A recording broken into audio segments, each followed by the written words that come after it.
Chapter 8, Fair Day.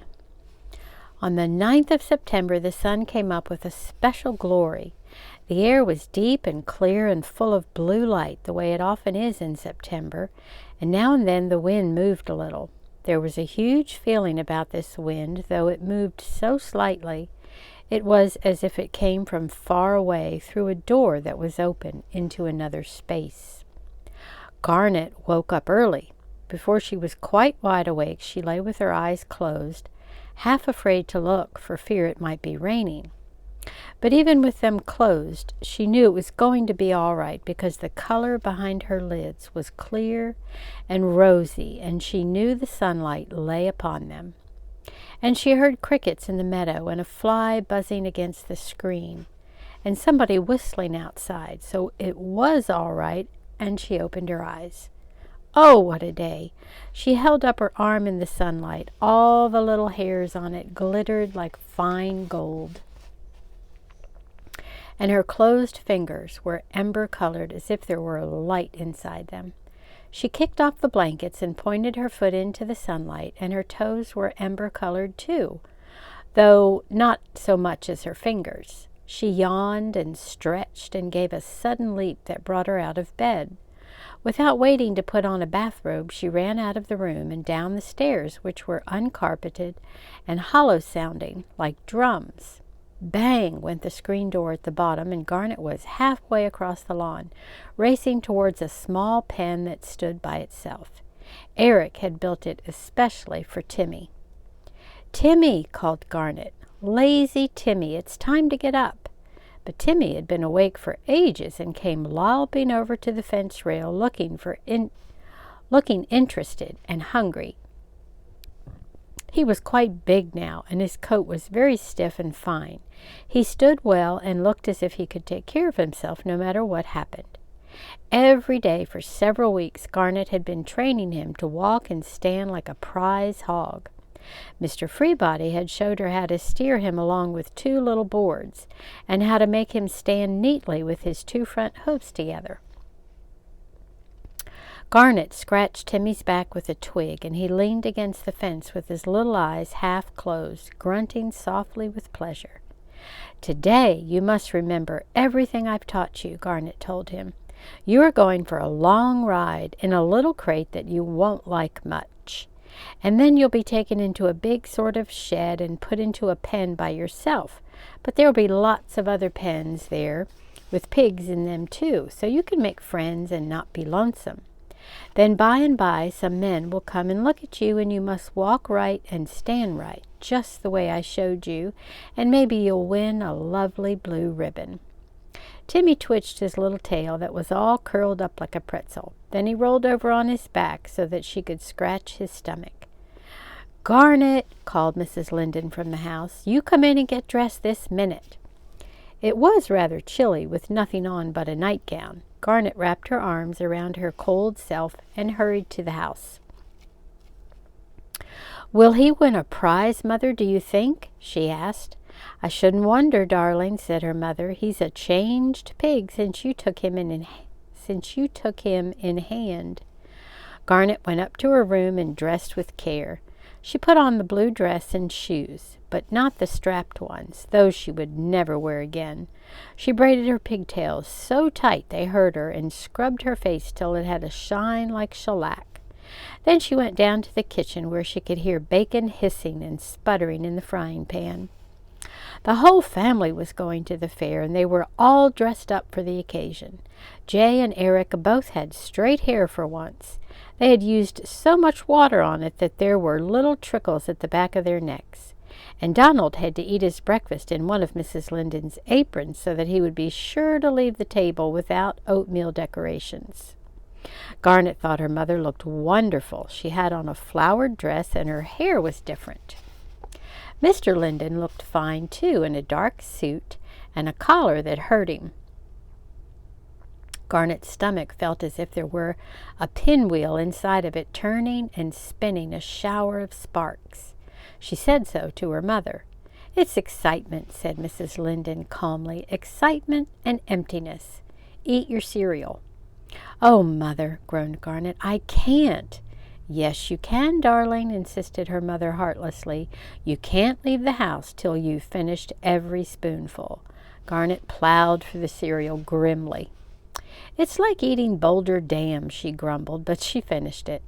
Then she leapt from her chair and started for the door, and then came slowly, sadly back. "The dishes," she said. "Oh, let them stand for once," cried Mrs. Linden grandly. "We can do them when we come home. This is an important day." "You're nice," said Garnet, and gave her mother a hug. Eric called through the window, "Come on, Garnet. Mr. Freebody's here with his truck. Let's get Timmy in his box." "Poor pig," said Garnet to Timmy, who struggled and rolled his eyes and squealed when they put him in the crate. "But just think if you win a prize." "That little hog don't care nothing about blue ribbons, I bet," said Mr. Freebody. "A couple of square feet of mud and a full trowel, and he'd be a darn sight more contented." Mr. Freebody laughed. "He sure looks pretty as a peach, though, don't he? Smells good, too. How did that happen?" "Oh, I washed him," said Garnet. "The soap smelled like that." My, what a fancy little hog," chuckled Mr. Freebody. "With all them clean bristles and that fine smell of perfumery, I'm going to be mighty disappointed in the fair authorities if he don't get a prize." Mr. Freebody had offered to drive his truck to New Coniston solely for Timmy's convenience. The Lindens didn't have a truck, and there wasn't enough room in the Ford for both the family and Timmy's crate. "But I'm going to ride in the truck with you, Mr. Freebody," Garnet told him. "Just so you can keep an eye on that pig, I bet," said Mr. Freebody. "We'll get in then. It's time we get started." Get in then, sorry. It's time we get started. Garnet watched the precious crate safely installed on the back of the truck. Then she got in herself. She called goodbye to her family, who were busily getting themselves sorted out and into the Ford. This was particularly difficult, as Mrs. Hauser, her daughter Citronella, and her son Hugo had just arrived and wanted to go with them. "It's a good thing you decided to come with me," remarked Mr. Freebody. "Otherwise, I don't know how you would have got to the fair, or Timmy either. Them Hausers are a mighty fleshy family." Garnet watched Mrs. Hauser get into the car. Did she imagine it, or did she really see the Ford sink down a little on its springs, as if it sighed under a great weight? "My goodness," thought Garnet. "Mother, Father, Jay, Donald, Eric, and Mrs. Hauser, and Hugo, and—" "Citronella," shouted Garnet, "you come ride with us. There's lots of room, isn't there, Mr. Freebody?" "Always room for one more," said Mr. Freebody, gallantly leaning across Garnet to open the door for Citronella. Garnet squirmed around to peer through the window at Timmy in his box. "He looks as if he had hurt feelings," she said. "He'll probably never forgive me for this." "Just try giving him something to eat and see how he'll come around," said Mr. Freebody. "Hogs are only sensitive between meals." By this time the truck was halfway down the side road. "I was awful scared I wasn't going to get to the fair at all," said Citronella. "Merle took the car to Hanson to get the springs fixed, and Cicero and Dad and Uncle Ed took our Holstein bull to the fair in the stake truck. Wasn't anything left for us but the team, till Mama thought of asking you folks." "It's a good day for a fair," remarked Mr. Freebody. "'Tain't cold, 'tain't hot, not a cloud in sight." "Do you think he's warm enough?" asked Garnet. "Who?" said Mr. Freebody. "Timmy? He's warm, don't you worry." When they came to Hodgeville, Mr. Freebody stopped the truck. "How about some ice cream cones?" he asked. "It's a fine idea," said Garnet. "It's a marvelous idea," said Citronella. So Mr. Freebody went into a drugstore and got a maple nut ice cream cone for Citronella, and a chocolate ice cream cone for Garnet, and a plain vanilla one for himself. But for Timmy, he bought a strawberry one and let Garnet poke it between the legs of the crate. Timmy's snout trembled all around the edges with joy, and in a second he had gobbled every crumb. He looked less miserable. "He knows you ain't betrayed him anyhow," Mr. Freebody told Garnet. Citronella just stood looking at them. "Giving ice cream to a pig," she said, and gave her cone a long, thoughtful lick. "To a pig," she repeated, and gave it another lick. "My land, what a waste," she said. I'm doing lots of awful things today, said Garnet complacently, leaving the dishes, feeding ice cream cones to pigs, and eating one myself at 9 o'clock in the morning. Won't hurt you once in a while, said Mr. Freebody, and they all got back in the truck and slammed the doors. On they drove through the burning blue day. There was no haze on the hills, no mist on the river. Everything was clear as crystal. They passed Melody, and Garnet remembered the people on the bus and the wonderful ride after the people got off, and how she'd bounced around on the seat and tried not to scream. She looked back at Timmy. He was lying down. "Do you think he's all right?" she asked. "Who?" said Mr. Freebody. "Timmy? He's fine. Never felt better." Garnet looked at Mr. Freebody out of the corners of her eyes and laughed. "You understand pigs pretty well, don't you, Mr. Freebody?" she remarked. "Sure do," said he. "Ought to. Raised enough of 'em."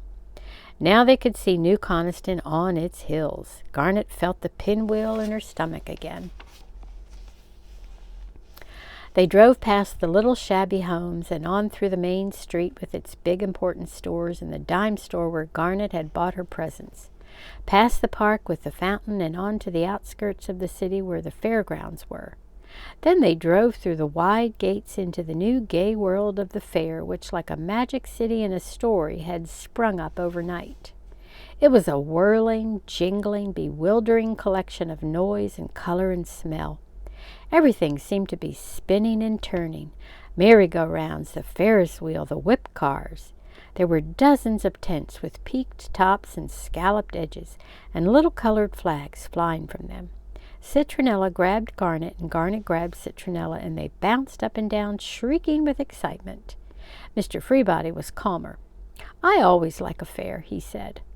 They drove directly to the stock pavilions and stopped in front of the one that was labeled Swine in big black letters.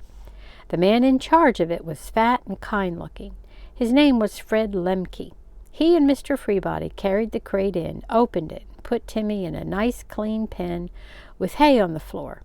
"He doesn't feel at home yet," said Garnet apologetically to Mr. Lemke, because Timmy just stood where he had been set down, looking insulted and loathing everything. "He's a mighty fine little boar just the same," said Mr. Lemke with real admiration in his voice, not just the nice-to-children sort. "Who's showing him?" "I am," replied Garnet, feeling very motherly towards Timmy.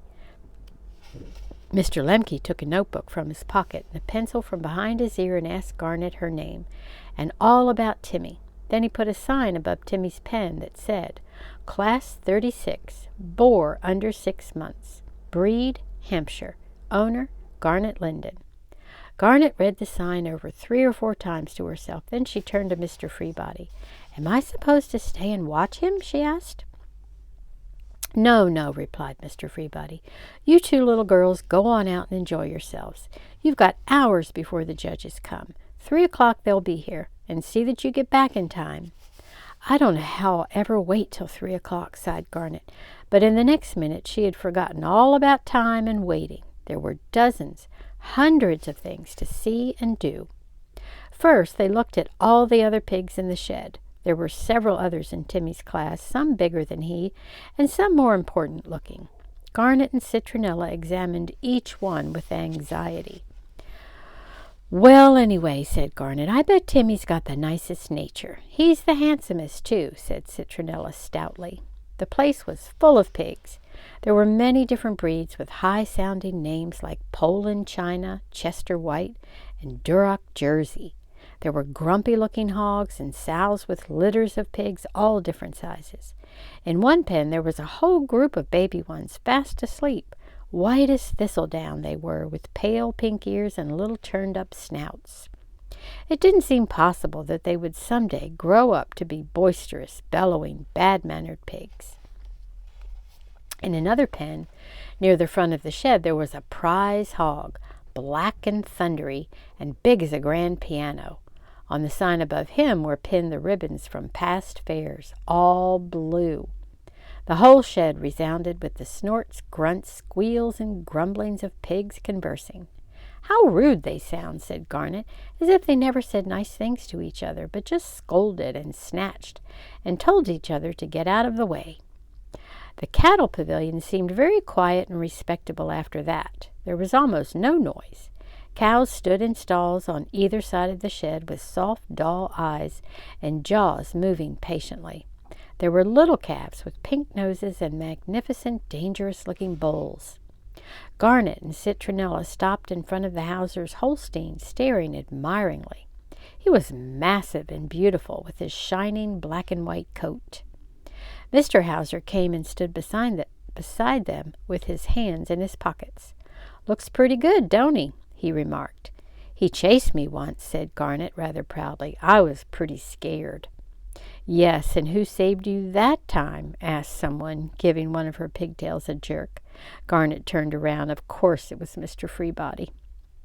"You won't ever have to do it again," she promised. "Looks like you couldn't lose, Herman," said Mr. Freebody to Mr. Hauser, and the two girls went on to look at the horses. There were stallions in big stalls there, roan and dapple gray and black. They had huge arched necks and dark fiery eyes. Their hoofs made a heavy, restless noise upon the floorboards. And there was a little colt that was hard to leave. He had a satiny coat and long, unreliable legs that he could fold up like jackknives. He looked delicate and mischievous, standing by the strong, protecting shape of his mother. "If he was mine, I'd name him Ariel," said Garnet, stroking his nose. Oh, how soft his nose was, like moss, like velvet, like the palm of a baby's hand. "Of course it might not suit him when he grew up," she added thoughtfully. "Ariel's a funny name anyway, like on a radio. I don't see what it's got to do with a horse," said Citronella. "If he was mine, I'd name him Black Beauty, like the book." "But he's not black," objected Garnet. "Well, it's a good name for a horse," said Citronella. Finally, they tore themselves away and left the dim sheds where the air had a heavy smell of hay and animals, and went out into the blaze and flourish of the fair. Until next time.